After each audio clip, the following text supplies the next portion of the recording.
अस्सलाम वालेकुम गाइस। आज मैंने बाज़ार में ये मीठी रेसिपी देखी जिसे बोलते हैं टांगरी।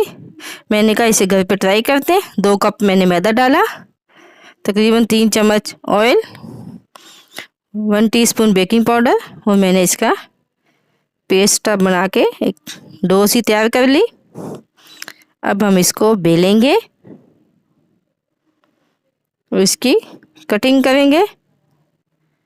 फिर मैंने इसके पीसेस किए और फिर इसको रोल की तरह फोल्ड कर लिया। ये सारी मैंने इसको फोल्ड कर लिया। उसके बाद मैंने हल्की आंच पर ऑयल लिया और उसमें मैंने ये सारी टांगरी मैंने फ्राई की। जैसे टांगरी फ्राई हुई 1 कप मैंने पानी डाला, 1 कप मैंने चीनी डाली और ये देखिए माशाल्लाह कितनी ज़बरदस्त